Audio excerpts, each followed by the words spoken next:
చెప్పిన సాక్ష్యం కూడా దేవుడు దీవించిన గాక. ప్రతి విషయంలో మంచి అనుకూలత బిడ్డలకు దయచేయను గాక. ఈ మందిరానికి దూరమైన ఏదో ఒక చోట దేవుని మందిరానికి మీరు దగ్గర ఉన్నారని నేను అనుకుంటూ ఉన్నాను. ఎందుకంటే గత వారం మీరు రాలేకపోయారు, కానీ హనోకుని గురించిన ఒక మంచి వర్తమానము మరి చెప్పబడింది. అందులో రాయబడింది, హనోకు 300 సంవత్సరాలు దేవునితో నడకను సంపూర్ణం చేసినవాడు. 300 సంవత్సరాలు అంటే ప్రతి సంవత్సరం జ్వరం అన్నది కామన్గా మనకు వస్తుంది. ప్రతి సంవత్సరం నీరసం అన్నది, లేకపోతే ఏదో ఒక బాధ వ్యాధి మనకి కంపల్సరీ వస్తుంది మనుషులు అన్న తర్వాత. అయినను 300 సంవత్సరాలు దేవుణ్ణి విడిచిపెట్టక నడిచాడంట. అలాగా ఒకవేళ మీ విషయంలో మీ శరీర బలహీనత ఏదైనా మిమ్మల్ని ఇబ్బంది పెట్టినానో, మీరు దేవునికి దూరంగా ఉండకుండా మరి అత్యంత దగ్గరగా ఉండాలని ప్రభుపేట మీకు తెలియజేస్తూ ఉన్నాను. మంచిదండి. ఈ దినము దేవునికి ఈ దినం ఏర్పాటు చేయబడిన వాక్య భాగము ఈ ఫాదర్స్ డే సందర్భంగా మనము నేర్చుకోవలసిన ఒక అతి ప్రాముఖ్యమైన మాట. అడవికి రాజు సింహం అయితే మరి కుటుంబానికి రాజు తండ్రి. మరి అటువంటి తండ్రి గొప్పతనాన్ని ఈ దినము కొన్ని మాటల ద్వారా మీకు చెప్పాలని నేను ఆశపడుతూ ఉన్నాను. ఎందుకంటే ఈ భూలోకంలో 3 రకాలైన తండ్రులు ఉన్నారు. ఒకటి హెవెన్లీ ఫాదర్ అంటాం, అంటే పరలోకపు తండ్రి. రెండవది ఎర్త్లీ ఫాదర్, అంటే భూలోకపరమైన తండ్రి. మూడవది స్పిరిచువల్ ఫాదర్, అంటే ఆత్మీయ తండ్రి. ఈ 3 విషయాల్లో చాలామంది హెవెన్లీ ఫాదర్ను మార్చేస్తూ ఉంటారు. అంటే ఇందాక సహోదరు చెప్పిన సాక్షులు విన్నారు కదా, ముందు పరలోకపు తండ్రి యెహోవా అయి ఉండి తర్వాత వేరే తండ్రిని మార్చేస్తూ ఉంటారు. అలాగే స్పిరిచువల్ ఫాదర్స్ కూడా, అంటే ఎలాగంటే ఆత్మ సంబంధమైన తండ్రి. ఒక్కొక్కసారి మీరు అనుకుంటూ ఉంటారు, చాలామందికి చాలా రకాలైన డౌట్లు ఉన్నాయి. స్పిరిచువల్ ఫాదర్ అంటే ఏంటంటే ఆత్మీయ తండ్రి. ఆత్మీయ తండ్రి అంటే బాప్తిసం ఇచ్చిన వాడు ఆత్మీయ తండ్రి అని చాలామంది అనుకుంటూ ఉంటారు. అయితే నేను చెప్తూ ఉన్నాను, ఎక్కడైతే మనం వాక్యం వింటున్నామో, ఎక్కడైతే మనం బలపరుస్తున్నారో, ఈ స్పిరిచువల్ ఫాదర్స్ కూడా తరచూ మారుతూ ఉంటారు. అంటే కొన్ని సందర్భాలను బట్టి, అంటే ఉద్యోగం వలన, వ్యాపారం వలన, లేకపోతే విభేదాల వలన మనము ఆ సంఘం మారినప్పుడు ఏమవుతుందంటే ఈ స్పిరిచువల్ ఫాదర్స్ కూడా మారిపోతూ ఉంటారు. కానీ ఒక ఫాదర్ ఉన్నాడు, ఆయనే ఎర్త్లీ ఫాదర్, అంటే భూలోక సంబంధమైన తండ్రి. ఈ తండ్రి జీవితంలో ఎప్పుడూ మారడు. మనం అనేక మందిని సంపాదించుకోగలం, అంటే అన్నలు సంపాదించుకోగలం, అక్కలను సంపాదించుకోగలం, ఏమండి స్నేహితులను సంపాదించుకోగలం, అనేక మంది బంధుమిత్రులను సంపాదించుకోగలం, కానీ తండ్రిని సంపాదించుకోలేం. దేవునామానికి స్తోత్రం. ఎందుకంటే మన పుట్టక ముందే నిర్ణయించబడతాడు తండ్రి. అవునండి, మన పుట్టుకనే నిర్ణయించేది తండ్రి. మరి అలాంటి గొప్ప తండ్రి కొరకు ఈ దినం నేను కొన్ని మాటలు చెప్పాలని ఆశపడుతూ ఉన్నాను. తండ్రి అనగా ఒక ప్రొటెక్టర్, అంటే ఒక రక్షకుడు, అలాగే ఒక కాపాడే వ్యక్తి, అలాగే ఒక లీడర్, అంటే అధికారము కలిగి కుటుంబాన్ని నడిపించేవాడు. ఇంకొకటి ప్రొవైడర్, అంటే కావలసినవన్నీ సమకూర్చేవాడు తండ్రి. దేవునామానికి స్తోత్రం. హల్లెలూయా.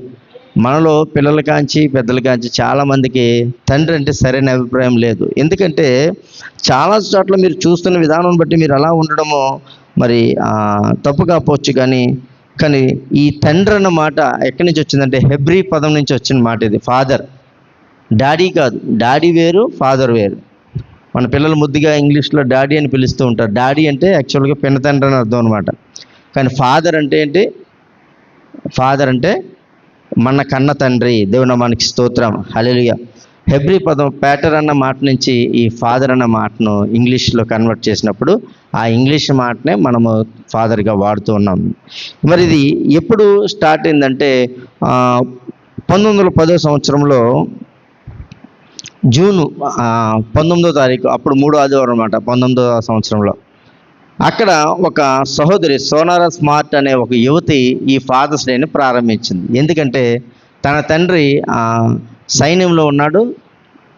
తన తల్లి 6వ కానుపుగా ఒక కుమార్తెను కంటూ తన ప్రసవంలోనే చనిపోయింది. చనిపోయినప్పుడు ఆ తండ్రి తన ఉద్యోగాన్ని విడిచిపెట్టి ఆ చిన్నపిల్లతో పాటుగా 6 పిల్లల్ని మొత్తం సాకి కనీసం రెండో పెళ్లి చేసుకోకుండా వాళ్ళంతగా పెంచాడని ఆ యువతి 16వ సంవత్సరం వచ్చినప్పుడు, అంటే 1910వ సంవత్సరంలో దీన్ని మరి ప్రారంభించినట్లుగా చరిత్ర చెబుతూ ఉంది. అలా వెళ్తూ వెళ్తూ ఉండగా మరి 1966లో అమెరికా అధ్యక్షుడు లిండన్ జాన్సన్ అనే ఆయన దీన్ని అధికారంగా, అంటే జూన్ 3వ ఆదివారం ఏదొస్తుంది, ఒకవేళ 19 రావచ్చు, ఈ సంవత్సరం 21 వచ్చింది, ఒక సంవత్సరం 24 రావచ్చు, లేకపోతే 16 రావచ్చు, ఏదైనా 3వ ఆదివారము ప్రపంచ తండ్రుల దినోత్సవంగా ప్రకటించారనమాట. ఇది దీనికి ఉన్న సారాంశం, ఎలా పుట్టింది, ఎందుకు పుట్టింది అన్నది.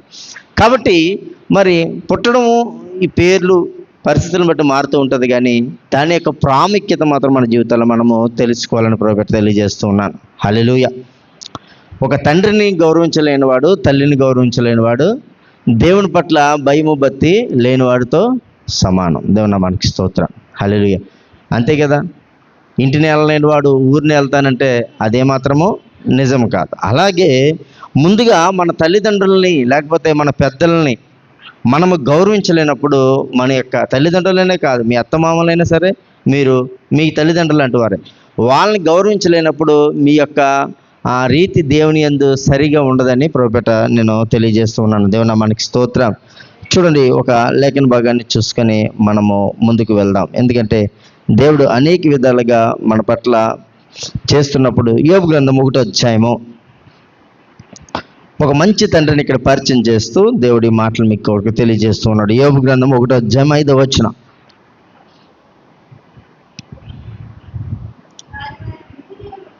వారి వారి విందు దినములు పూర్తి కాగా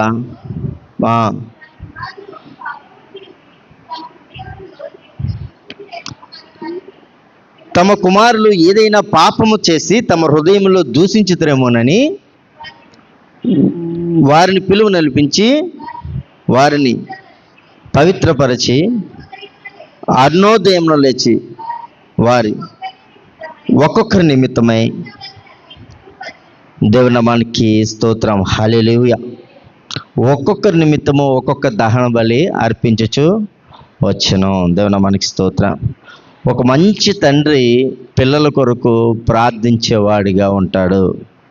మళ్ళీ ఎంతమంది పిల్లలని మనము ప్రార్థించేవారిగా ఉన్నాం. ఒక మంచి తల్లి పిల్లల కొరకు ప్రార్థించేవారిగా ఉంటాడు.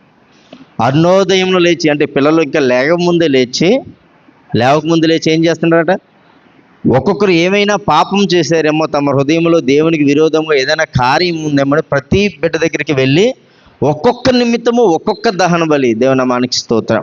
హల్లెలూయా. అంటే ఈ రోజుల్లో దహన బలి అంటే మనము అనుకున్నట్లుగా అదేమి కాదు, కానీ ఒక్కొక్క నిమిత్తము ఒక్కొక్క పాప క్షమాపణమైన మాట మన హృదయంలోంచి బిడ్డల పట్ల చేసినట్లయితే ఆ బిడ్డల పట్ల ఉన్న ప్రతి పాపము తొలగిపోతుందని ప్రభుపేట మీకు తెలియజేస్తూ ఉన్నాను. దేవుని నామానికి స్తోత్రం. ఇప్పుడు ఫాదర్ అంటే తండ్రి అంటే ఎలా ఉండాలి? మళ్ళీ ఎంతమంది అండి ప్రార్థన చేసేవాళ్ళం అలాగా? మళ్ళీ ఎంతమంది మన తల్లులుగా ఉన్న ఎంతమంది ప్రార్థన చేస్తున్నారు మీ పిల్లల కొరకు? చెప్పండి. ఒక్కొక్కరి కొరకు ప్రత్యేకించి ప్రార్థన చేసే తల్లిదండ్రులుగా మనం ఉన్నట్లయితే దేవుడు నిత్యము మనతో సంతోషంగా ఉంటాడు. బైబిల్ అనేక మాటలు ఉన్నాయి. తండ్రిని ఎలాగా గౌరవించే పిల్లలు ఉన్నారు, పిల్లల పట్ల బాధ్యత కలిగిన తల్లిదండ్రులు ఉన్నారు, కొన్ని చోట్ల పిల్లల పట్ల అసలు బాధ్యత లేని తల్లిదండ్రులు కూడా ఉంటారు. మనకు ఆ విషయాలు కూడా మనకి చాలా బాగా తెలుసు. చూడండి, లూకా సువార్త 2వ అధ్యాయము. తండ్రి యొక్క మంచి లక్షణం ఏంటి? తండ్రికి కూడా 10 ఆజ్ఞలు ఇచ్చాడు దేవుడు. దేవుని నామానికి స్తోత్రం. తల్లికి 10 ఆజ్ఞలు, తండ్రికి 10 ఆజ్ఞలు, ఈ మానవాళికి 10 ఆజ్ఞలు. చూడండి, లూకా సువార్త 2వ అధ్యాయము 24వ వచనం చదవండి.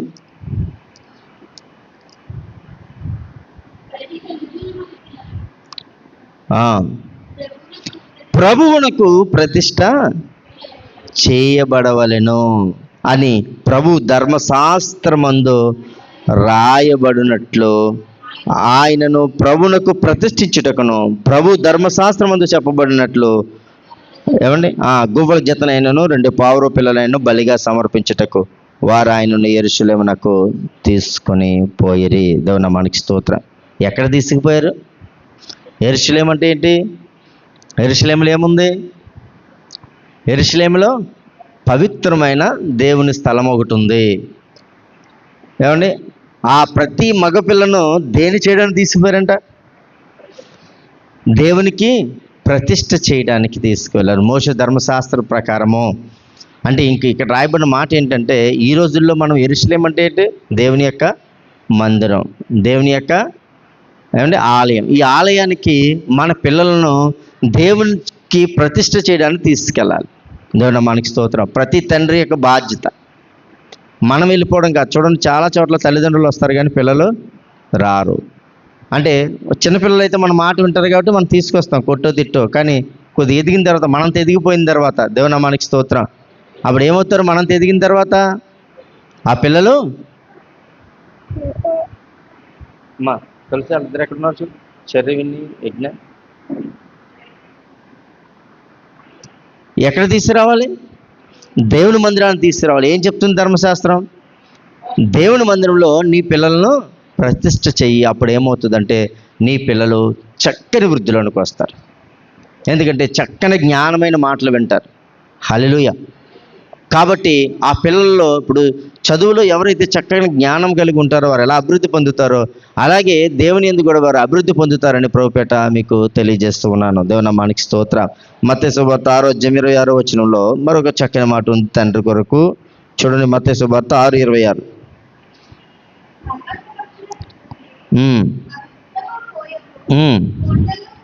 కోట్లలో కూర్చుకొనవు, వాటిని పోషించుచున్నాడు.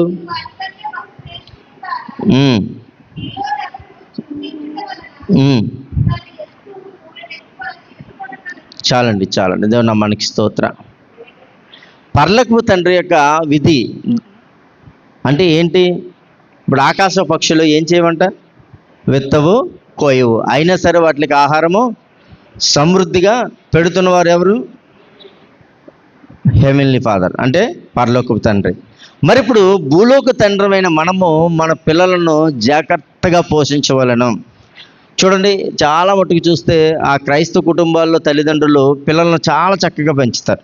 అంటే ఆ ఆహారం విషయంలో కానీ, వారికి కావాల్సిన సదుపాయం విషయంలో కానీ ఎవరు విడిచిపెట్టినట్లుగా మనము చూడం, చాలా మట్టుకు చూడం. మరి బయట చూడండి, బయట లోకంలో చూస్తే ఎలా ఉన్నారండి తల్లిదండ్రులు? ఏమండి, తల్లి మాటకేంటి, తండ్రి ఎలా ఉన్నారు? ఆ పిల్లల్ని పట్టించుకోని రీతిగా, పోషించని రీతిగా, దేవుని నామానికి స్తోత్రం, వారిని అసలు లెక్క చేయలేని రీతిగా, మరి అలా తిరిగి ఆ పిల్లలను చాలా విధాలుగా బాధ పెట్టడం మనము చూస్తూ ఉన్నాం. కాబట్టి ప్రియులరా, దేవుని మాట ప్రకారం మీకు తెలియజేస్తున్నాను, పిల్లలను పోషించగలగడం ప్రతి ఒక్క తండ్రి యొక్క బాధ్యత. ఎలా పోషించగలగాలి? మనం చూస్తున్నాం, మన సంఘంలో చాలామంది ఉన్నారు, బాధ్యత లేని తండ్రి వలన పిల్లలు ఏమవుతున్నారు? విడమనబడుతున్నారు, వారు అనాథలుగా పోతున్నారు. అలాగే ఆహారం లేక చాలామంది ఏమండి ఆ పక్క వారికి ఉన్నంత సమృద్ధి వారి జీవితాల్లో ఉండట్లేదు. అసలైన విషయం ఏంటంటే పిల్లలను పోషించాలన్న బాధ్యత మొదటగా నేర్పించేది మన క్రైస్తత్వం. అంటే మన యొక్క దేవుడు మనకు పెట్టిన ఒక మంచి ఆజ్ఞది. కాబట్టి ఇక ముందైనను ఒకవేళ ఎవరైనా అటువంటి వారు ఉంటే, మన సంఘంలో కానీ బయట నిజంగా క్రైస్తవులు చాలామంది ఉండరు, కొంతమంది మరి మూర్ఖ స్వభావం కలిగిన వారు ఉంటారు. వారిని బట్టి మనం ప్రార్థించగలగాలని ప్రభువుని మీకు తెలియజేస్తూ ఉన్నాను. హల్లెలూయా. అలాగే పిల్లల్ని ఎక్కువగా ప్రేమించాలంట తల్లి, అలాగే తండ్రి. ఎందుకు చెప్పండి? ఎందుకు ప్రేమించాలని ఆలోచన చేసినప్పుడు మనకు ఒక రకమైన ప్రేమతో పిల్లల్ని ప్రేమిస్తాం. ఎటువంటి ప్రేమ? దేవుడు పిల్లల కొరకు ఏం ప్రేమను పెట్టాడంట? తల్లి ప్రేమ, అలాగే తండ్రి ప్రేమ. మనమే అనుకుంటున్నాం, మనమే కాదు, ప్రపంచంలో చాలా జంతువులు, చాలా పక్షులు ఏం చేస్తాయంటే అవి రెండు కూడా తల్లి ప్రేమ, తండ్రి ప్రేమను కూడా వారిపై చూపిస్తాయి. ఎందుకు చూపిస్తున్నాయి చెప్పండి? మీరు చెప్పాలి, ఎందుకు చూపిస్తున్నాయి? మనం ఎందుకు చూపిస్తున్నాం? అది కానీ లేదనుకోండి, తల్లికి తల్లి, పిల్లకి పిల్ల, కుటుంబ వ్యవస్థలు కానీ, లేకపోతే ఎటువంటి సాంప్రదాయాలు కానీ, ఎటువంటి ఆ బంధాలు కానీ మన జీవితంలో నిలబడవు. కాబట్టి ప్రముఖంగా మీకు చెప్తున్న మాట అంటే, కీర్తనకారుడు రాసిన మాట చూడండి, 103వ కీర్తనలో ఒక చక్కని మాట ఉంది. ఆ మాటను చూసుకొని ముందుకు వెళ్దాం. 103 కీర్తన 13 వచనం.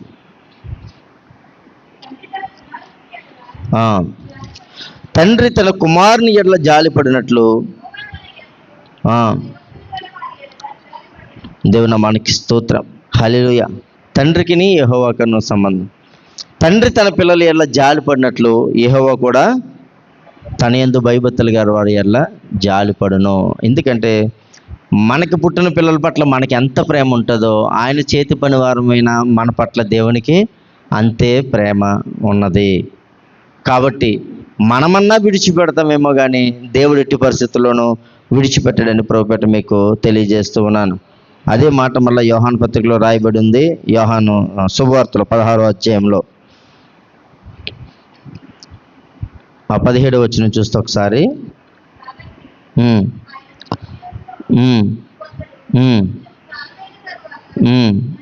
నన్ను చూడరు, మరికొంచెం కాలమున నన్ను చూచెదరు, నేను తండ్రి యొద్దకు వెళ్ళుచున్నానని ఆయన మనతో చెప్పుచున్న మాట ఏమిటని ఒకనితో ఒకడు చెప్పుకొనరి. దేవుని నామానికి స్తోత్రం.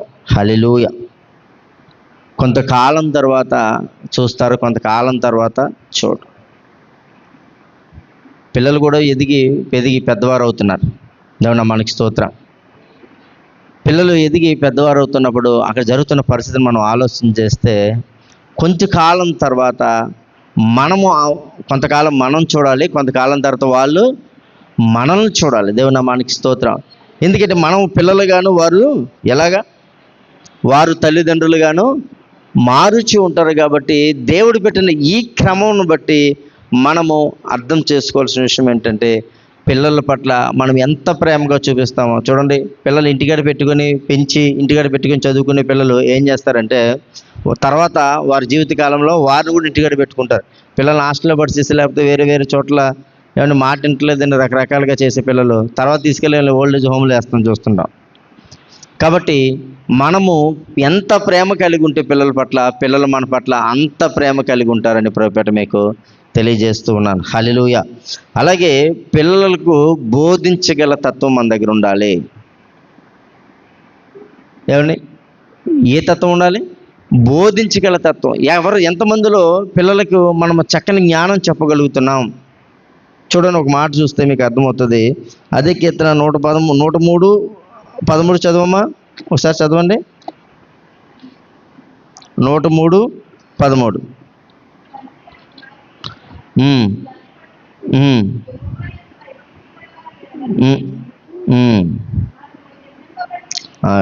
కాదు యోహాను శుభవార్త 8:28. క్షమించి, యోహాను శుభవార్త 8:28.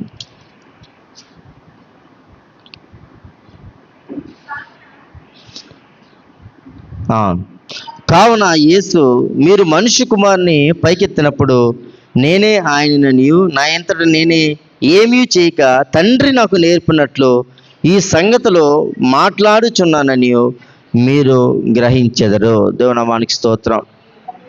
తండ్రి నేర్పినట్లుగా మాట్లాడే పిల్లలు. ఎవరు నేర్పినట్లుగా? తండ్రి నేర్పినట్లుగా. దేవుని నామానికి స్తోత్రం. తల్లి నేర్పినట్లుగా మాట్లాడే పిల్లలు. మనం ఒక మాట నేర్పితే వాళ్ళు స్కూల్లో 10 మాటలు నేర్చుకుంటారు. మనం ఒకటి చేయమంటే వాళ్ళు 10 విషయాలు చేస్తూ ఉన్నారు ఈ దినాల్లో.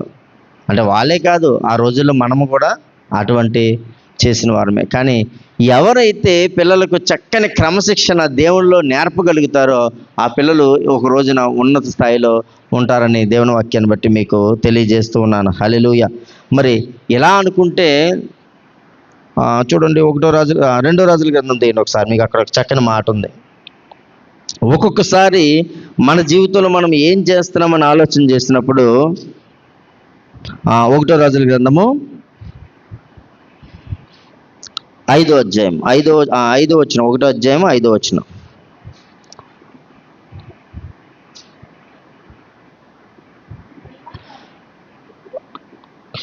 హగ్గీతు కుమారుడైన అదోనియా గర్వించిన వాడే నేనే రాజు నగుదుననుకొని రథములను గుర్రపు రౌతులను తనకు ముందుగా పరిగెత్తుటకు 50 మంది మనుషులను ఏర్పరచుకొనెను. అతని తండ్రి, నీవు ఇలాగుని ఏల చేయుచున్నావని అతని చేత ఎప్పుడునూ విచారించి అతనికి నొప్పి కలుగ చేయలేదు. దేవుని నామానికి స్తోత్రం. ఇందుకు ఎవరు అనుకుంటున్నారు? ఈ హగ్గీత్ అంటే ఎవరు? దావీదు యొక్క భార్య. తన కుమారుడి పేరు ఏం పేరు రాశాడు అక్కడ? అదోనియా.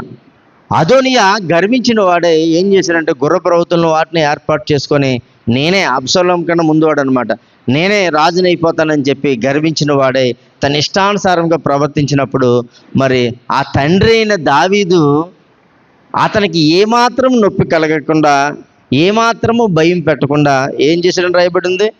ఎప్పుడూ అతన్ని విచారించకుండా, అతనికి చెప్పవలసిన బుద్ధి, అతనికి చెప్పవలసిన నియమం చెప్పకుండా ఏం చేశాడట? విచారించి అతనికి నొప్పి కలగ చేయలేదు. దేవుని నామానికి స్తోత్రం. ఎప్పుడైతే మన పిల్లలు బాధపడతారనో, లేకపోతే ఏడుస్తారనో, లేకపోతే వాళ్ళు ఏదో మనసు నొచ్చుకుంటారనో, వారికి నొప్పి కలగ చేయకూడదని మన మనసులో అనుకొని మనము అలా వదిలేస్తామో ఏమైపోయాడు అదోనియా? ఏమండి, ఎప్పుడు కూడా దేవుని పట్ల మనం జాగ్రత్త చూడాలి. దావీదు కుమారుడైన, ఎవరు కుమారుడు? దావీదు ఎటువంటి వాడు? దేవుని యందు అత్యంత భయభక్తులు కలిగిన వాడు. ఏమండి, దేవుని యందు దేవుని హృదయానుసారుడు, ఒక గొప్ప రాజు. అతని పిల్లలు ఎలా ఉంటారని అనుకున్నాం, కానీ ఏమైపోయాడు? లాస్ట్కి ఏమైపోయాడు? ఈ అబ్షాలోము పక్క నుంచి తరిమిలాగా, అంటే అబ్షాలోముకి చెప్పలేకపోయాడు. ఏమండి, అలాగే తన కుమారుడైన అదోనీకి చెప్పలేకపోయాడు. ఇలాంటి పరిస్థితులు చూసినప్పుడు మనం ఎంత గొప్పవారమైన గొప్పతనం ఏమీ కాదు. దావీదంత గొప్పవారం అయితే కాదు కదా ఒక విషయంలో. ఇప్పుడు మన పిల్లలకు కానీ మనం సరైన విషయంలో చెప్పలేకపోయామనుకొని జరుగుతున్న పరిస్థితి ఏంటి చెప్పండి? మన పిల్లలే మనల్ని తరుముతారు. దేవుని నామానికి స్తోత్రం. దేనికి తరుముతున్నారు? ఇప్పుడు చంపడానికి తరుముతున్నారు. దేవుని నామానికి స్తోత్రం. హల్లెలూయా. ఏమండి, యోబు తన పిల్లల్ని ఎలాగ పెంచాడో మరి దావీదు తన పిల్లల్ని ఎలా ఎందుకు పెంచలేకపోయాడు? ఒక్క సొలొమోనే దావీదుని గౌరవించాడు. దేవుని వాక్యాన్ని బట్టి మనం చూస్తే ఎందుకు అనుకుంటున్నారు? ఆ సొలొమోనుకి దేవుడిచ్చిన జ్ఞానం బట్టి, తండ్రి పట్ల విధేయత ఉండాలని దేవుడు చెప్పిన విధానం బట్టి సొలొమోను ఒక్కడే దావీదుని గౌరవించాడు. మిగతా వాళ్ళు ఎవ్వరు గౌరవించలేదు. మిగతా వాళ్ళు ఎవ్వరు దావీదు మాట ఇవ్వలేదు. ఎందుకంట? వారిని నొప్పించకూడదని. ఏమండి, ఎవరినన్నా కొడుకులను కొట్టామనుకోండి, కుమార్తెను కొట్టామంటే తల్లులు వెనకేసుకు వచ్చేస్తారు ఉత్తనే, ఇంకెప్పుడు జీవితంలో నొప్పించకుండా. కానీ అది ఏమవుతుందంటే వారి జీవితంలో ఒక హానికరమైన పరిస్థితులకు, ఏదో ఒక రోజు మన మాట విన్న పరిస్థితుల్లోకి తీసుకెళ్ళిపోతుంది. కాబట్టి జాగ్రత్తగా, ఒకవేళ కొట్టాలని చెప్పట్లేదు కానీ ఏమండి, గద్దింపు మాత్రము చాలా అవసరమైనది. దేవుని నామానికి స్తోత్రం. ఏలీ కూడా తన కుమారులను ఏనాడు కూడా గద్దించలేకపోయాడంట. సమూయేలు యొద్దకు వచ్చి దేవుడు చెప్పినప్పుడు ఏమన్నా ఏలీ కుమారుల పరిస్థితి ఒకరోజు వారు చూడని అంతం చూస్తారని చెప్తాడు. చెప్పినప్పుడు సమూయేలు కూడా భయపడి చిన్నోడు గనక చెప్పలేకపోయాడు ఏలీతోటి. అంటే ఏలీకి ఎవరు చెప్తారు? ఆదిమ సంఘములో మొదటి సేవకుడు ఏలీ. దేవుని నామానికి స్తోత్రం. ఆ సిలోహు దేవాలయం అన్నది మొదటి దేవాలయము. మొదటి దేవాలయానికి మొదటి సేవకుడు. అంత గొప్ప సేవకుడు తన కుమార్తెలకు ఏ విధమైన భయం చెప్పలేకపోయాడు. చెప్పలేకపోతే ఏమైపోయింది?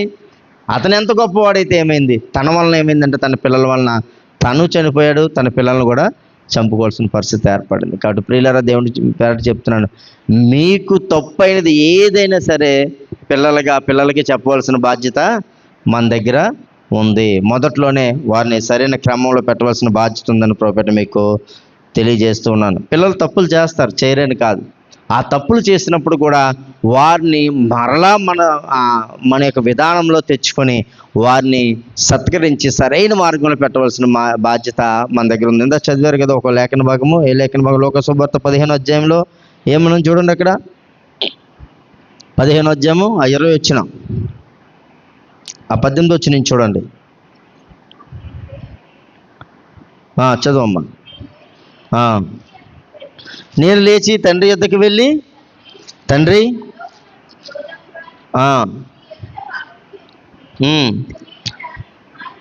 అవునండి, చూడండి, తప్పిపోయిన కుమారుడు దేవుని విషయంలో మనం చాలాసార్లు చూస్తాం ఈ లేఖన భాగాన్ని. తప్పిపోయిన కుమారుడు విషయంలో తప్పిపోయిన ఆ కుమారుడు తండ్రి యొద్దకు వెళ్ళి క్షమిస్తాడేమోనని అడుగుదామని ఆలోచన ఉంది. ఈ రోజుల్లో చూస్తే చాలామంది పిల్లలు వెనక్కి రావట్లేదు.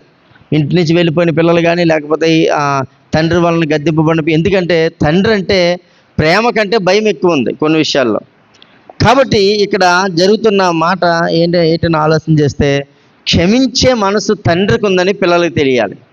అప్పుడు ఏమవుతారంటే, ఈ తప్పిపోయిన కుమారుడు వల్ల వెనక్కి వస్తారు పిల్లలు. వెనక్కి వచ్చి అక్కడ అడుగుతూ ఉన్నాడు, నేను నా తండ్రి యొద్దకు వెళ్ళి అడుగుతాను, ఒకవేళ నా తండ్రి నన్ను క్షమిస్తాడేమో, నా తండ్రి వల్ల నేను ఏమవుతాను, క్షమించబడతానేమని వెళ్ళినప్పుడు అక్కడ జరుగుతున్న సందర్భం మనందరికీ తెలుసు. ఏమన్నాడప్పుడు, వాడింకా దూరముగా ఉన్నప్పుడు తండ్రి వాడిని చూసి కనికరపడి పరిగెత్తికిన వాడి మేడ మీద పడి ముద్దు పెట్టుకొనెను. అప్పుడు ఆ కుమారుడు అతనితో, తండ్రి, నిన్న పరలోకమునకు విరోధంగా నీ ఎదుట పాపం చేసితిని, ఇక మీదట నీ కుమారుని నడిపించుటకు యోగ్యుని కానినాడు. అయితే తండ్రి తన దాసులను చూసి ప్రశస్త వస్త్రము త్వరగా తెచ్చి వీనికి కట్టి, వీని చేతికి ఉంగరం పెట్టి, పాదములకు చెప్పులు తొడిగించుడి, క్రొవ్విని దూడను తెచ్చి వధించుడి, మనం తిని సంతోషపడుదము. ఈ నా కుమారుడు చనిపోయి మరలా బ్రతికెను, తప్పిపోయి దొరికినని చెప్పాను. అంతటా వారు సంతోషపడసాగిరి. దేవునామానికి స్తోత్ర. ఎప్పుడైతే తప్పిపోయిన కుమారుడు విషయంలో ఆ తండ్రి ప్రేమ మరలా కుమారుని రెండోసారి తప్పిపోయే పరిస్థితులకు వెళ్ళనివ్వలేదు. హల్లెలూయా. చాలా ఆ విషయాల్లో మనకు అవగాహన లేక ఏం చేస్తామంటే, మన చేతులతో మన పిల్లల్ని కొన్నిసార్లు వారి భవిష్యత్తును మనము ఏదొక విధంగా నెట్టివేస్తూ ఉంటాం. అంటే వారు చదవలసిన విషయంలో వారికి సరైన గైడెన్స్ ఇవ్వలేక, లేకపోతే వారి వ్యాపార విషయంలో, లేకపోతే వారి వ్యవసాయ విషయంలో, లేకపోతే వారి ఉద్యోగం విషయంలో, ఏదో ఒక విషయంలో వారికి తగిన గైడెన్స్ మనం ఇవ్వలేకపోతే ఏమవుతుందంటే జీవితం అస్తవ్యస్తం అయిపోతుంది అనమాట. దానికి ఎవరు ఆదర్శం కాదు, నేను బాగా చదవగలను, బాగా తెలివితేటలు అన్నీ ఉన్నాయి, కానీ మా తండ్రికి మా తల్లికి అంత జ్ఞానం లేదు ఒక విధంగా చెప్పాలంటే. తర్వాత నన్ను ఏం చేయాలో, ఏం చదివించాలో, ఎక్కడికి వెళ్ళాలో నా సొంత నిర్ణయాలు. ఇంటర్మీడియట్ జాయిన్ అయిపోవడం, ఒక సంవత్సరం చదువులేడు. ఐటీ జాయిన్ అయిపోవడం, ఒక సంవత్సరం చదువులేడు. ఇంకొక డిప్లొమా జాయిన్ అయిపోవడం, ఒక సంవత్సరం చదువులేడు. అంటే ఏంటి, ఏది కూడా సరైన గైడెన్స్ లేక, పిల్లల పట్ల సరైన అవగాహన లేక. అంటే మనకు అన్ని విషయాలు తెలియవు కాదంటలేదు, ఏ విషయం తెలియదు, కానీ తెలుసుకొని వారి భవిష్యత్తుకి ఏది మంచిదో మనం తప్పకుండా ఆలోచన చేయగలం. తల్లిదండ్రులు ఇద్దరు బాధ్యత కూడా. అప్పుడు ఏమవుతుందంటే, చక్కని విధానంలో పిల్లలకు ఒక చక్కని మార్గము చూపించగలిగిన వారు అవుతాం. పిల్లల్ని ఏమవుతావు అని అడగండి. ఒకసారి డాక్టర్ అంటాడు, ఒకసారి ఇంజనీర్ అంటాడు, ఒకసారి కలెక్టర్ అంటాడు, ఒకసారి టీచర్ అంటాడు, ఒకసారి కండక్టర్ అంటాడు. ఇంకా మామూలు కాదు. మా వాడు ఇప్పుడు 8వ తరగతిలోకి వచ్చాడు, బిజినెస్ అంటున్నాడు. దేవుని నామానికి స్తోత్రం. అంటే ఇంకా వాళ్ళ ఊహలకి అంత ఉంటుంది, ఇంకా అంత ఉంటుందండి, అంత ఉండదు. కానీ అది మనం చెప్పవలసిన బాధ్యత, సరైన క్రమంలో తీసుకెళ్ళవలసిన బాధ్యత ఎవరిది? మనదే. కాబట్టి చాలా జాగ్రత్తగా ఉండాలి ఆ విషయంలో, పిల్లల విషయంలో. దేవుని నామానికి స్తోత్రం. నేను మాట అయితే చెప్పగలుగుతున్నాను, కానీ మరి నా జాగ్రత్త నాకే తెలియదు. కాబట్టి ప్రభుపేట మీకు తెలియజేస్తున్నాను, చక్కని క్రమంలో పిల్లల్ని మనము పెంచగలగాలి. పిల్లల కొరకంట ఆస్తి సమకూర్చాలంట. తెలుసా మీకు? బైబిల్ చెప్తుందన్నమాట, మీ పిల్లల కొరకు కొంచెం ఆస్తి సమకూర్చండి. మనం పడిన బాధ పడకూడదు అనుకొని మనము అర్హతకు మించి, లేకపోతే తాహతకు మించి అప్పులు చేసి మరీ పిల్లల్ని మనము కొన్ని విధాలుగా చేస్తూ ఉంటాం. కొన్ని విషయాల్లో తప్పు కాదేమో, కానీ కొన్ని విషయాల్లో మరీ జాగ్రత్తగా ఆలోచించి పిల్లల కొరకు ఆస్తి సమకూర్చడం. చూడ ఒక మాట, కొరింథీయులకు రాసిన పత్రిక 2వ పత్రిక, 2వ కొరింథీయులకు రాసిన 2వ పత్రిక చూడండి, 12వ అధ్యాయము 14వ వచనం చదివితే,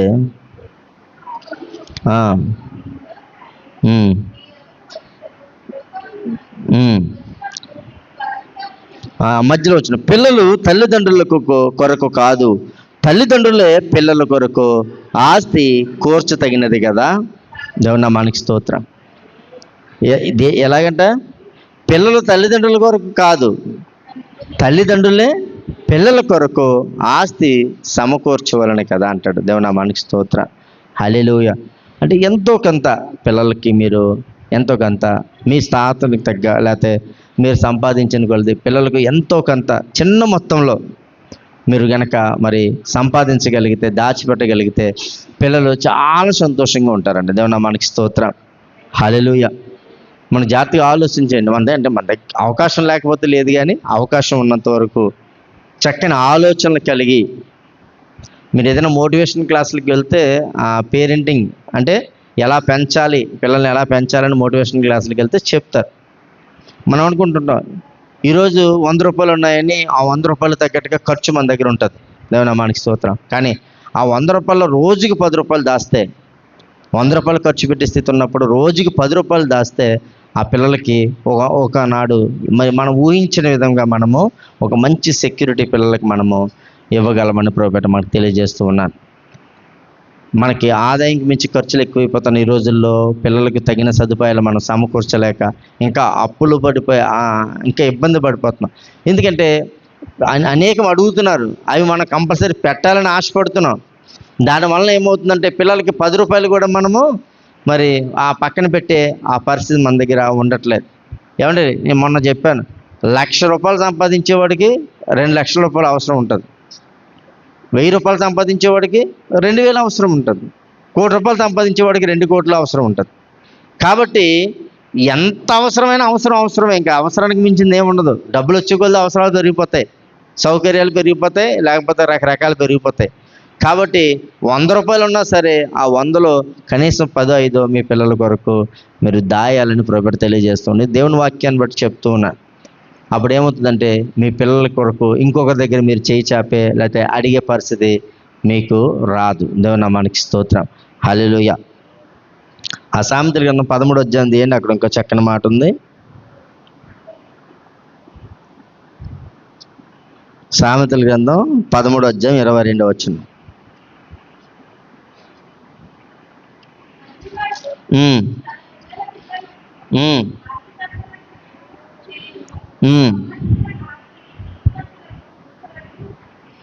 దేవుని నామానికి స్తోత్రం. మంచివాడు తన పిల్లలను ఆస్తికర్తలుగాను చేయను. దేవుని నామానికి స్తోత్రం. తన పిల్లలను ఏం చేస్తారంట? ఒక మంచి తండ్రి లేకపోతే మంచి తండ్రి తన పిల్లలను ఆస్తికర్తలుగా చేస్తారట. కాబట్టి ప్రభువు తెలియజేస్తున్నాను, మీ పిల్లల కొరకు మీరు చాలా ప్రయాసపడవలసి ఉంది. ఇప్పుడున్న ప్రయాస సరిపోదు కూడా. కాబట్టి ఇంకా ప్రయాసపడండి, మీ పిల్లలను ఒక మంచి మార్గంలో పెంచనని ప్రభువు తెలియజేస్తున్నాను. మరి మంచి తండ్రి తల్లి చేయకూడని కూడా ఉన్నాయి బైబిల్లో. హల్లెలూయా. మనం నిత్యము చేసేది చేయకూడదు. సహజంగా పిల్లల మీద మనం ఎక్కువ కోపడుతూ ఉంటాం, చిన్న విషయాలకు కూడా కోపడుతూ ఉంటాం, అవునా కదండి? కానీ పిల్లల పట్ల ఎక్కువ కోపం చూపించకూడదంట. కోపం చూపిస్తే ఏమవుతుంది? తిరిగేసి వాళ్ళు కోపం రెట్టింపుగా చూపిస్తారు. మనం ఒకటంటే రెండు రెట్లుగా మన మీదకి అదే కోపం రివర్స్ అయిపోతుంది. ఈరోజు మన మాటలు వినే పిల్లలు ఎక్కడ ఉన్నారు? పాస్టర్ గారి పిల్లలు లేరు, ఏమండి, పంతులు గారి పిల్లలు లేరు. మొత్తం అందరూ ఒక మాట అనకుండా ఉంటేనే ఉత్తమం ఈ రోజుల్లో. అది చిన్న పిల్లల కాంచి, అవునండి, పెద్ద పిల్లల వరకు. అందుకు పిల్లల పట్ల మన కోపం ప్రదర్శించకూడదు. మంచి తండ్రి ఎప్పుడు కూడా పిల్లల్ని కోపడ్డంట. అంటే ఇప్పుడు నేను ఏ తండ్రినో నాకు అర్థమవుతుంది. దేవుని నామానికి స్తోత్రం. అంటే ఏ తండ్రి? పిల్లలకి అన్ని పెడితేనే మంచి తండ్రి కాదండి. పిల్లల్ని సక్రమైన మార్గంలో, ఎందుకంటే ఆ మొదటి రోల్ మోడల్ ఈ మధ్యన ఈ ఫాదర్స్ డే నాడు ఈ పొద్దు నుంచి స్టేటస్లు చూస్తుంటే మరి మామూలుగా లేవు. అవన్నీ స్టేటస్లకైనా నాకు తెలుసు. నా రోల్ మోడల్ మాది డాడీ. కోపం వస్తే రోల్ మోడల్కి 2 వేసేసి కుమారులు కుమార్తెలు ఈ రోజుల్లో మనం చూస్తున్నాం, అవునా కదా? కాబట్టి ఏదైనా ఒకటి మనము ప్రదర్శించాలనుకున్నప్పుడు అది కోపంతో ప్రదర్శిస్తే దాన్ని ఏమాత్రం కూడా పిల్లలు స్వీకరించరు. పిల్లల ముందు అబద్ధాలు ఆడకూడదండి. అబద్ధాలు ఆడితే ఏమవుతుందండి? ఒక మంచి తండ్రి పిల్లల ముందు అబద్ధాలు ఆడాడు అనుకోండి, అయితే ఇది ఆడొచ్చేమో, ఇది చెయ్యొచ్చేమో అని వారికి మనమే ఒక రకమైన ఏమండి ఇవన్నీ జాగ్రత్తగా అంటున్నారు పిల్లలు. ఇంటికి వెళ్ళిన తర్వాత ఇదే మన మీద ప్రయోగం అవుతుంది. దేవుని నామానికి స్తోత్రం. హల్లెలూయా. కాబట్టి అబద్ధము ఆడకూడదు పిల్లల దగ్గర. ఎందుకు ఆడకూడదు అబద్ధం? వాళ్ళ అబద్ధాలు మన దగ్గర ఏం చేస్తారట? నేర్చుకుంటారు. దేవుని నామానికి స్తోత్రం. అలాగే దుర్వ్యసనాలు పిల్లలకి నేర్పించకూడదు. ఏమండి? ఎలాగా అంటే మనము ఇంటికాడ సిగరెట్ కాల్స్తున్నాం, మన కుమారుడు చూసి ఏం చేస్తాడండి? ఇది పర్వాలేదేమో, నా తండ్రి నా ఎదురుకుంటా చేస్తాడు కాబట్టి ఇది పర్వాలేదు. ఒక మందు పాని మద్యపాని ఏమవుతుంది? నా ఎదురుగుంటా వాళ్ళ ఎదురుగుంటా తాగితే కొంతమంది స్పెషల్గా ఏమన్నా ఆమ్లెట్లో భారీ వేస్తుంది, మందులో గ్లాసులు కుర్రడు తెస్తాడు, అమ్మ ఏమో సర్వ్ చేస్తుంది. ఇప్పుడు ఏమవుతుంది? ఇదంతా ఒక కల్చర్ కింద అయిపోయింది, కానీ అది అస్సలు ముందు మనము చేయకూడదు. మనలో మ్యాక్సిమం ఉండదు అనుకోండి క్రైస్తవ కుటుంబాల్లో, కానీ చాలా కుటుంబాలు చూస్తూ ఉన్నాం. క్రైస్తవ కుటుంబాలని పేరే, కానీ మాకు తెలిసిన పెద్ద మనిషి అక్కడ ఉన్నాడు, చక్కగా పాటలు పాడేస్తాడు, అదే పాటలతో సిగరెట్లు కాల్చేస్తాడు, అదే పాటలతో మందు తాగేస్తాడు, అదే పాటలతో ఇంకా రకరకాల పనులన్నీ చేసేస్తాడు. అంటే అర్థం ఏంటి? ఎప్పుడు కూడా మనము పిల్లల ముందు అటువంటి వ్యసనాలు కలిస్తే, ఇప్పుడు ఒక మంచి సంబంధం కుమారుడికి వచ్చిందనుకోండి, ఎవరి వల్ల పోద్ది అనుకుంటున్నారు? ఇప్పుడు తండ్రి వల్లనే. అసలు పిల్లల యొక్క విధానం చూడాలంటే పిల్లలకి విధానం ఎవరికి కనిపిస్తుంది? చిన్న వయసులో పిల్లలకి ఏం విధానం కనిపిస్తుంది చెప్పండి? 20-30 సంవత్సరాల విషయంలో వాళ్ళకి ఏం విధానం కనిపిస్తుంది? ఆ తండ్రిని బట్టి ఆ కుమారుడికి పేరు, ఆ తల్లిని బట్టి ఆ కుమార్తెకు పేరు, అంతే తప్ప రెండు విషయాలు కాదు. మన క్రైస్తవ కుటుంబంలో తప్పకుండా ఈ విషయాలు మాత్రం మనం జాగ్రత్తగా నేర్చుకోవాలి. క్రైస్తవులనే కాదు, ఏ కుటుంబాలైనా, అది హిందూ సహోదరులైనా ముస్లిం సహోదరులైనా ఎవరైనా సరే, పిల్లల పట్ల మనం ఎలా ఉన్నామన్నది చూసుకొని, ఈ ఫాదర్స్ డే నాడు మనం జ్ఞాపకం చేసుకుంటున్నాం. మనకు తెలియని విషయాలు కాదు, అయినా సరే మర్చిపోయి చేసేస్తూ ఉంటాం. 100కి 90 నేనే చేస్తాను కోపడడంలో. అంటే మనం అలా ఉంటే మన పిల్లలకు మంచి భవిష్యత్తును మనము ఇవ్వలేమని ప్రభుపేట మీకు తెలియజేస్తున్నాను. అసభ్యంగా ప్రవర్తించకూడదు. పిల్లల ముందు ఏం చేయకూడదంట? అసభ్యంగా ప్రవర్తించకూడదు. అంటే అదే వారికి ఒక రకమైన ధైర్యంగా మారిపోతుంది. పిల్లలను ఇలాగ చేయొచ్చేమో, మేము కూడా ఇలాగే ఉండొచ్చేమని ఒక రకమైన అవగాహనలోనికి వెళ్ళిపోతారంట. దేవునామానికి స్తోత్రం. ఇతరుల ముందు కించపరిచేలా మాట్లాడకూడదు పిల్లల్ని.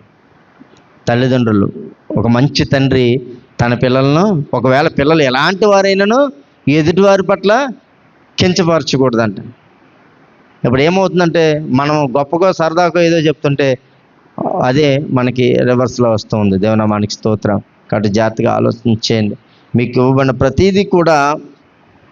ఇంకోటి ఏంటంటే, శపించుకోకూడదు, శపించరాదు. నేను మంచి తండ్రిని కాదని చాలామంది శపించుకుంటారు. అలాగే నా పిల్లలు నాశనం అయిపో, అలా ఇలా కోపంలో నువ్వు నాశనం అయిపో, చచ్చిపో, ఎక్కడ ఇందులో పడిపో, ఇవే మాటలు మనం తిడుతూ ఉంటాం. బైబిల్లో ఉంది, ఏది భయపడితే అదే జరుగుతుందంట. కాబట్టి ఏది అనుకుంటే అదే జరుగుతుంది కొన్నిసార్లు. కాబట్టి మీ పట్ల మీకు తెలియజేస్తున్నాను, పిల్లల్ని ఎట్టి పరిస్థితుల్లో శపించకూడదు. అలాగే వారిని గురించి మనము శపించుకోకూడదు. ఇది ఒక మంచి తల్లిదండ్రుల యొక్క లక్షణము. దేవునామానికి స్తోత్రం. పిల్లలు తప్పు చేస్తే సమర్థించకూడదు. తప్పని తెలిస్తే అస్సలు ఉపేక్షించకూడదు వారి విషయంలో. తప్పనిసరిగా, అంటే వారి వల్ల మనకి ఏదోటి అవుతుందని, మంచిదని చెడ్డదని. అలా చిన్నప్పుడు మీకు కథ చదువుకునే వాళ్ళం. ఆడు 1వ తరగతి 2వ తరగతిలో స్కూల్కి వెళ్ళి పలక లేకపోతే బలపం తెస్తూ ఉంటే ఆ తల్లి ఎంత మంచివాడు అని చెప్పి ఏమని తన కుమారుని పొగిడేదట. పెద్ద కొలది ఏం తెచ్చాడు? పెద్ద దొంగయ్యి తన తల్లికి తండ్రికి షేడ్ తెచ్చాడు. అది బుక్స్లో రాసి ఉండేది. మేము తెలుగు 2వ 3వ తరగతి చదువుకునేటప్పుడు. అంటే నేను అప్పుడు చదువుకున్నది కూడా నాకు ఇప్పుడు ఎందుకు గుర్తుందంటే, ఒక మంచి మాట ఎప్పుడు కూడా ఎంతకాలమైనా గుర్తుండిపోతుంది. కాబట్టి వాళ్ళు తెచ్చేది చిన్న వస్తువు పెద్ద వస్తువు అన్నది కాదు, వస్తువుని బట్టి కాక వాళ్ళు చేసే పనిని బట్టి, తప్పును బట్టి మనము వాళ్ళని సమర్థించకూడదు. దేవునామానికి స్తోత్రం. అలాగే తప్పుడు పనులకు అనుమతించకూడదు. ఏం చేయకూడదు? ఆదివారం ఆరాధన జరుగుతుంది. తన 2 కుమారుల్ని ఆ కాకినాడలో పాస్టర్ గారు పార్టీకి వెళ్తానంటే డబ్బులు ఇచ్చి మరీ పంపించాడంట. దేవునామానికి స్తోత్రం. 2000 ఫోన్పే చేశాడు. 2000 కుమారుడికి 1000. ఏమైంది? ఆ 2 కుమారులు ఇంకో 10 మంది బ్యాచ్తో కలిపి వెళ్ళి ఈ ఆరాధన ముగియలేదు, ఆల్రెడీ కబురు వచ్చేసింది. దేవునామానికి స్తోత్రం. ఆదివారం ఎక్కడ ఉండాలి పిల్లలు? నువ్వు సేవకుడు అయ్యి ఉండి, లేకపోతే సేవకురాండ్రు అయ్యి ఉండి, అదంతా పక్కన పెడితే ముందు ఒక మంచి క్రైస్తవురాలు అయ్యి ఉండి ఏం చేయాలి? పిల్లల్ని గద్దించొద్దు, కూర్చోబెట్టవలసిన స్థలంలో కూర్చోబెట్టవద్దు. చేసిన చిన్న తప్పు ఎంత శిక్ష పడింది? దేవుని నామానికి స్తోత్రం. బోల్డ్ డబ్బులు వచ్చాయి, ఉపయోగం ఏంది డబ్బులు? పిల్లలే ఆస్తికర్తలు కదా అసలు యాక్చువల్గా బైబిల్ ప్రకారం మనకి. స్వాస్థ్యం ఏంటి? పిల్లలే కదా. మరి అట్టేటప్పుడు ఇంకేంటి? ఏం మిగిలింది అంటే పిల్లల్ని మనము తప్పుడు పనులకు ప్రోత్సహించకూడదు. మంచి తండ్రి యొక్క లక్షణం కాదు. గొప్ప కొలిది కొంతమంది, రే కారు వేసుకెళ్ళాడు, బండి వేసుకెళ్తాడు, కారు వేసుకెళ్ళరా అంటాం. అవునా కదా? అంటే మన దగ్గర ఉన్నదాన్ని నిరూపించుకోవడానికి, లేకపోతే చేసుకోవడానికి, లేదా అది తీసుకెళ్ళి ఇది తీసుకెళ్ళి అలా తిరిగి ఇలా తిరిగి డబ్బులు కావాలని విచ్చలవిడితన పిల్లలకి మనము నేర్పకూడదు. దేవుని మనకి స్తోత్రం. హల్లెలూయా. కాబట్టి పిల్లల్ని స్వాధీనపరుచుకొని ఏలటం నేర్చుకోవాలి. స్వాధీనపరచుకోవడం అంటే మన యొక్క మంచి మాటలు, మన యొక్క మంచి బుద్ధితో పిల్లల్ని మన పట్ల మన మాట వినేలాగా వాళ్ళని తయారు చేసుకొని దాని ప్రకారం ఏం చేయాలండి? ఏం చేయాలి? చక్కగా వారిని ఏలినట్లుగా. చూడండి, తల్లి మాట విన్న కుమారుడు భార్యను కూడా చక్కగా చూసుకుంటాడు. అవునండి. తల్లిదండ్రుల భయం లేనివాడు భార్యను చూడడం ఇంకా. అలాగే తల్లిదండ్రుల భయం లేని ఆడపిల్ల భర్తను లెక్క చేయదు. దేవుని నామానికి స్తోత్రం. హల్లెలూయా. మన కుటుంబాన్ని ఎలాగ ఏలాలో పిల్లలకి మనం చూసి నేర్చుకో. ఇప్పుడు ఏం నేర్చుకుంటున్నారు? మా అమ్మ నాన్న ఇంత రోజు కొట్టుకుంటారని నేర్చుకుంటున్నారు. మా అమ్మ నాన్న రోజు తిట్టుకుంటారని నేర్చుకుంటున్నారు. మన తిట్లకి మనం తిట్టుకునే తిట్లకి వీళ్ళకి ఒక ఎంజాయ్మెంట్, ఒక రకమైన బ్లాక్మెయిల్లోకి వెళ్ళిపోతున్నారు. దేవుని నామానికి స్తోత్రం. హల్లెలూయా. కాబట్టి చాలా జాగ్రత్తగా ఉండాలండి పిల్లల ముందు. పిల్లల్ని అసలు మన పెంచడం అన్నది మన తల్లిదండ్రులకు ఒక విధంగా తెలియనితనం అది. అయినా సరే మనం ఎంతో కొంత నేర్చుకొని ఈ స్థితిలో ఉన్నాం. కానీ ఇప్పుడు అన్నీ తెలుసు మనకి. తెలిసిన వారు తప్పు చేయకూడదని ప్రోపేట మీకు తెలియజేస్తూ ఉన్నాను. హల్లెలూయా. కాబట్టి ప్రోపేట మీకు తెలియజేస్తూ ఉన్నాను. బైబిల్లో మీరు చూస్తే యెషయా కానీ, యెహోషువ కానీ, లేకపోతే కొర్నేలు కానీ, వీళ్ళందరూ కూడా పిల్లల విషయంలో చూడండి ఎంత గొప్పగా మరి వారు ఎలా సాధించారో మనకి అర్థమవుతుంది. అంటే సాధించడం అంటే మీరు అనుకోవచ్చు ఒక గొప్ప ఉద్యోగమో లేకపోతే ఉన్నతమైన వ్యాపారమో, ఇది కాదు. ఒక మంచి బుద్ధి, ఒక మంచి జ్ఞానము, ఒక మంచితనము పిల్లల్లో మనము ఇది ఏర్పరచగలిగితే దేవుడు ఆటోమేటిక్గా వారి చేతి యొక్క కష్టజీతాన్ని మరి పంచుతాడని ప్రోపేట మీకు తెలియజేస్తూ ఉన్నాను. కాబట్టి ప్రోపేట మీకు తెలియజేస్తున్నాను ఎలా ఉండాలంటే పిల్లల పట్ల ఒక సోర్సెస్ అనగా ఒక ఉత్పత్తికారుడు. ఏదైనా తండ్రి దగ్గర నుంచి ఉత్పత్తి అవుతుంది పిల్లలకి. ఒక వస్తువు ఫ్యాక్టరీలో తయారవుతుందంటే దాని ఫాదర్ ఎవరు? ఆ కంపెనీ కదండి. ఒక ధాన్యం గింజ బియ్యంలోంచి అందులో వరిలోంచి వస్తుంది, దాని ఫాదర్ ఎవరు? ఆ దుబ్బే కదా. అది ఏదైతే ఉందో అదే. అలాగా ఇప్పుడు మనం ఏదైతే ఉత్పత్తి చేస్తున్నామో ఆ ఉత్పత్తి కారణం, వాళ్ళు చేసే ప్రతీది కూడా ఉత్పత్తికి కారణం ఎవరు? ఆ సోర్స్ ఏంటి? మనమే. దేవుని నామానికి స్తోత్రం. హల్లెలూయా. అలాగే ఒక మంచి న్యూట్రిషన్గా, ఒక మంచి ప్రొటెక్టర్గా మీ పిల్లల పట్ల మీరు ఉంటే మీ పట్ల దేవుడు ఎంతో గొప్ప కార్యాలు చేస్తారని ప్రోపేట మీకు తెలియజేస్తున్నా. ఒక మంచి డిసిప్లినర్గా ఇవన్నీ వారి పట్ల అంటే ముందు మనం ఉండాలని దేవుడు మనకు చెప్పే మాటలు ఇవి. అవునండి. ఒక మంచి బ్రాండ్ ఉన్నది కొనుక్కుంటాం మనం. ఎందుకు కొనుక్కుంటాం బ్రాండ్? అది మంచి కంపెనీ అంటే అందులో నాణ్యత ఎక్కువ ఉంటుంది కాబట్టి ఆ వస్తువు కొనుక్కుంటాం. లోకం కూడా అలాగే చూస్తుందండి. మనం ఎంత నాణ్యంగా ఉంటే మన పిల్లలు అంత గొప్పవారని చూస్తారు. దేవుని నామానికి స్తోత్రం. ఈ రోజుల సంబంధాలు కూడా అలాగే కదా ఉన్నాయి. మన గొప్పతనం బట్టే, మనకున్న ఆస్తిని బట్టే, మనకున్న విధానాన్ని బట్టే కదా పిల్లలకి వచ్చే సంబంధాలైనా ఏదైనా ఆధారపడి ఉంటున్నాయి. దేవుని నామానికి స్తోత్రం. అంటే మనము హెడ్ అండ్ లీడర్గా ఉండాలి. అంటే అర్థం ఏంటి? మనము తలగా ఉండాలి. ఈ తల ఏం చేస్తే శరీరం అంతా అదే చేస్తుంది. ఈ తల పురుషుడైతే ఈ గుండె స్త్రీ, ఈ కాళ్ళు చేతులు ఎవరు? పిల్లలు. ఇది ఏం చెప్తే ఇదే చేయాలి, ఇది అది చేస్తే ఇవన్నీ కూడా అలాగే నడుస్తాయి. దేవుని నామానికి స్తోత్రం. కాబట్టి మంచి హెడ్గా మన కుటుంబానికి ఉండాలి. చూడండి, కొన్ని చోట్ల పురుషాధిక్యం ఉండదు. అంటే ఏంటి? అతను కుటుంబానికి సరైన విధానం నేర్పలేనివాడు, అంటే సరైన పోషణ చేయించలేనివాడు, లేకపోతే అదొక టైప్ ఆఫ్ వ్యక్తులు. అప్పుడు ఏమవుతుందంటే ఆ కుటుంబంలో ఏమండి, తల్లి బాధ్యత స్వీకరించి వస్తారు, తండ్రిని పక్కన పెట్టేస్తారు. పెళ్లి సంబంధాల్లో కూడా తండ్రిని తీసుకెళ్ళిన రోజులు ఉన్నాయి తెలుసా మీకు? అక్కడ కూడా వచ్చి తాగేస్తాడని, అక్కడ కూడా వచ్చి ఏదో మాట్లాడేస్తాడని, అక్కడ కూడా వచ్చి స్థిరంగా ఉండడని. అంటే ఎలాంటి పరిస్థితుల్లోంచి మన దేవుడు ఎంత గొప్పవారుగా ఉంచాడు.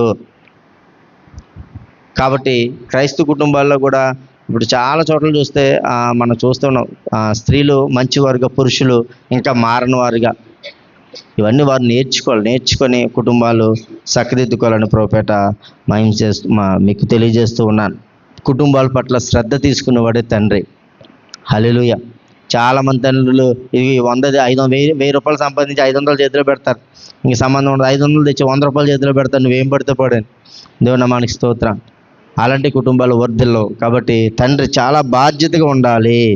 చివరిగా ఒక మంచి డెవలపర్ అంటే ఏంటి? కుటుంబాన్ని వృద్ధి చేయవాడిగా, పిల్లలను వృద్ధి చేయవాడిగా, సంసారాన్ని వృద్ధి చేయవాడిగా. దేవుని నామానికి స్తోత్రం. హల్లెలూయా.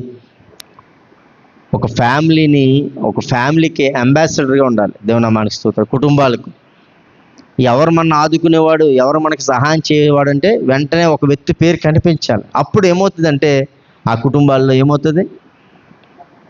ఆ కుటుంబాలన్నీ ఆ వ్యక్తిని గౌరవిస్తాయి. ఆ కుటుంబం వలన ఈ కుటుంబానికి విలువ వస్తుంది. దేవునిలో కూడా ఒక ఉన్నతమైన స్థానంలోనికి తీసుకెళ్ళడానికి అవకాశం ఉంటుందని ప్రభుపేట మీకు తెలియజేస్తూ ఈ మాటలు ముగిస్తూ ఉన్నాను. కాబట్టి దేవుడు పిల్లల్ని మనకిచ్చి మనల్ని ఒక మంచి తల్లిదండ్రులుగా చేశాడంటే అది చిన్న వరం కాదండి. హల్లెలూయా. ఆ వరాన్ని మనము ఉపయోగించుకోగలని